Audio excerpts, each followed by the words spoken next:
Hi everyone, my name is Luisa Uribe and I'm the illustrator of Your Name is a Song.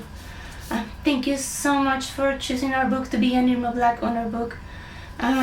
It's an amazing feeling to know that you read it and appreciated it.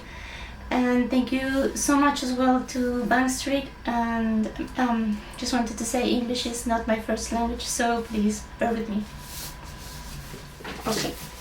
When I first read Jamila's text, I had the feeling, when you read something and it's so good, then it makes you want to cry. It was just so, exciting, and it felt important.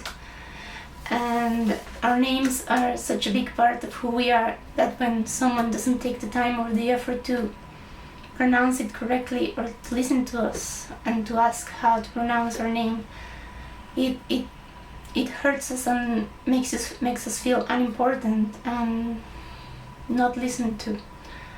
So I really liked the text from the first time that I read it, and I also really like the way Cora Muso is such a brave little girl, and the way she just turns everything around, and just by singing, and just it's so gentle but so powerful, and it's really one of my favorite texts. I wanted to capture the musicality and the expressiveness of the text and the characters. I really like the dialogue. The mom's dialogue is amazing. I felt like the characters had to express all this in their gestures.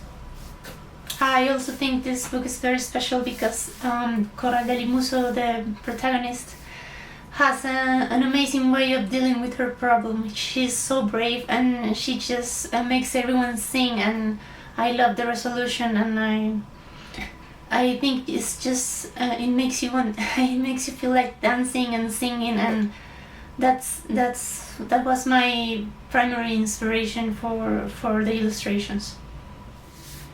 There are a couple of lines that were like, the foundation of what I wanted to show, and the first one is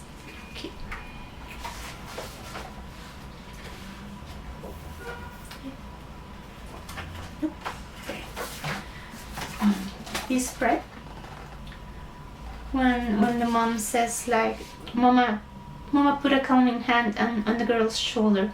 Tell that boy some names have fire. You can put fire in a name. And I thought that was a very powerful image, so I chose to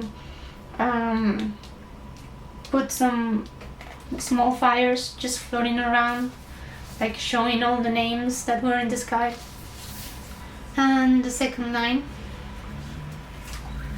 is this one from this spread, and it goes, Mama pointed up. Tell them that made-up names come from there, from the sky, the girl asked. Made-up names come from dreamers. Their real names were stolen long ago, so they dream up new ones. They make a way out of no way, make names out of no names, pull them from the sky. So this is a very high emotional point in the book, and I thought that the sky should be a very special place, should be a place full of color and brightness, but also happiness and calm, and it should have beautiful colors, so that the names that come from the sky were also beautiful. And as you can see, it reaches all the way up to space, because the names come from this bright and spacious place. So I really had fun with the clouds and the sky and the fires everywhere. I am a digital artist, which means I do most of my work directly on the computer. I have a special screen that I can draw on, and here I can show you some of the character sketches that I worked on my iPad. I also have a bigger screen, but this is what I use at the beginning of the book when I'm just trying to figure out characters and composition and just thumbnails in general. I'm going to show you some of the sketches that I did. At first I started with the characters. So I did a few tests, and after a few modifications we arrived at our final design. After that I started with thumbnails for the book. The thumbnails are very small sketches, usually like, well, the size of your thumb. And after I had my thumbnails and I knew more or less what I wanted to show, I moved on to bigger sketches where I could have more detail, and the author and the editor could see what I was thinking with more detail and specificity. And after all that, I just apply color and finish the illustrations in the application on my computer. This book was a very big privilege to illustrate, and I'm really happy I was able to be a part of it, and I wanted to say thank you again to everyone and to all of you who voted, and I hope you keep reading. Thank you so much. Bye.